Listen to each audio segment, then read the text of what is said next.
आप सभी विद्यार्थियों का स्वागत है हमारे चैनल पर। कैसे उम्मीद करता हूं कि आप सब बढ़ेंगे। दोस्तों आज के मैं आप लोगों को बताने वाला हूं इकोनॉमिक्स ऑनर्स का, ठीक है, यानी कि जिनका भी सेमेस्टर 2 का एग्जाम में इकोनॉमिक्स ऑनर्स है उनके लिए तो बहुत ही महत्वपूर्ण प्रश्न मैं आप लोगों को बताने वाला हूं कि भारत में उदारीकरण, ठीक है, भारत में जो है उदारीकरण, निजीकरण और वैश्वीकरण की जो प्रगति है उसके बारे में बेसिकली आप लोगों को बताना है। तो ये आप लोगों को इसका उत्तर आप लोगों को बताते हैं आपको कैसे मतलब कि परीक्षा में लिखना है। तो परीक्षा में आप लोग लिखेंगे इस तरीके से लिखेंगे कि भारत में जो है वो उदारीकरण, निजीकरण और वैश्वीकरण यानी कि तीन जो है ये मुख्य आर्थिक क्रियाएं हैं, आर्थिक प्रक्रियाएं हैं जो देश की आर्थिक विकास में अपना क्या करता है, महत्वपूर्ण भूमिका निभाता है। जिसका निम्नलिखित और इन प्रक्रियाओं का जो विवरण है वो निम्नलिखित रूप से हम नीचे जो प्रस्तुत कर रहे हैं। मतलब कहने का मतलब ये है दोस्तों कि जो भारत में जो उदारीकरण है, ठीक है, उदारीकरण हो गया, निजीकरण हो गया, वैश्वीकरण हो गया, इन सब का प्रगति तो आप लोगों को पता ही होगा। आज मतलब खास करके जो हमें मतलब कि देश की जो आर्थिक जो अर्थव्यवस्था है इसको मजबूत करने में इस कितना ज़्यादा मतलब कि योगदान दे रहा है। किसी भी कार्य क्षेत्र में मतलब कोई अगर बेसिकली कोई उद्योग वगैरह हो गया उसमें वैश्वीकरण का जो भूमिका है वो बहुत ज़्यादा मतलब कि महत्वपूर्ण है। तो अगर वो मान लीजिए अगर वो किसी चीज़ पे अगर आप मतलब अगर भूमिका अगर किसी चीज़ को अगर वो अच्छी तरीके से अगर कर रहा है उसे किस लिए कर रहा है, ताकि हमारे जो देश की अर्थव्यवस्था है वो मजबूत हो सके। तो भारत में जो उदारीकरण, निजीकरण और वैश्वीकरण की जो भूमिका है वो बहुत ही अत्यंत ही महत्वपूर्ण है और इसी की वजह से जो है आज हमारे देश की अर्थव्यवस्था जो है वो मजबूत हो रही है। आइए हम देखते हैं इन तीनों में मतलब इन तीनों का जो प्रगति है क्या क्या है, कैसे कैसे है। तो देखिए उदारीकरण, ठीक है, जिसको हम बोलते हैं लाइबरलाइजेशन, ठीक है, इंग्लिश में इसको बोलते हैं लाइबरलाइजेशन। देखिए उदारीकरण, तो उदारीकरण का जो आरंभ हुआ था दोस्तों वो हुआ था 1991 में हुआ था, ठीक है। कब हुआ था? उदारीकरण का आरंभ हुआ था 1991 ईस्वी में हुआ था, जब भारत सरकार ने नई आर्थिक नीति की जो है ओर कदम बढ़ाया था।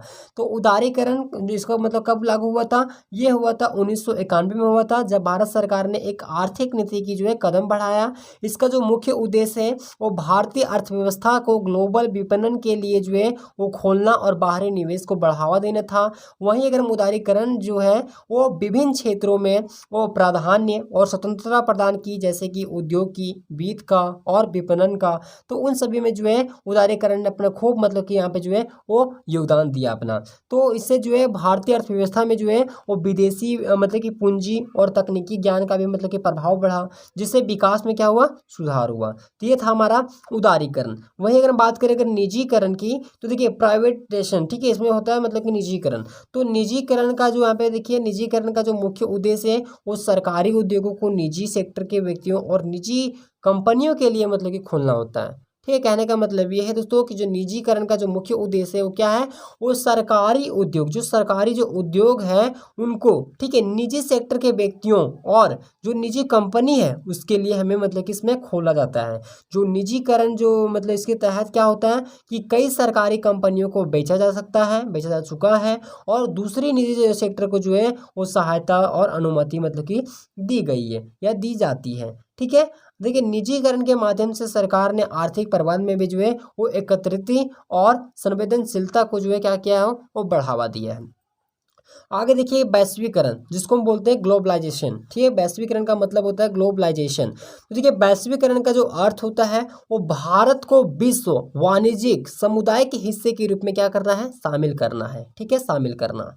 यह स्वतंत्रता, विपणन, विदेशी निवेश और विदेशी मुद्रा के बढ़ते प्रभाव के साथ क्या है वो आया है। तो वैश्वीकरण ने विभिन्न क्षेत्रों में जो है वो महसूस होने वाले प्रतिस्पर्धा दबाव को बढ़ावा दिया है, लेकिन यह भी जो है दोस्तों वो विश्वास करता है कि यह जो अधिकतम उपयोगकर्ताओं के लिए जो है वो विकास की साधना कर सकता है। तो इन तीन प्रक्रियाओं के संयोजन से भारतीय अर्थव्यवस्था में वृद्धि हुई है, लेकिन यह भी सतत सामाजिक और आर्थिक असमानता और जलवायु परिवर्तन जैसे कि चुनौतियों को लेकर आगे बढ़ रहा है। तो सरकार को इन प्रक्रियाओं को संतुष्टपूर्ण और सामाजिक न्याय के साथ संचालित करने के लिए जो है वो सुनिश्चित करने की जरूरत है। तो उम्मीद करते हैं कि आपको यह वीडियो पसंद आए। वीडियो को लाइक कीजिएगा, चैनल पर नए चैनल को सब्सक्राइब कर सब लोगों को प्रेस कीजिए।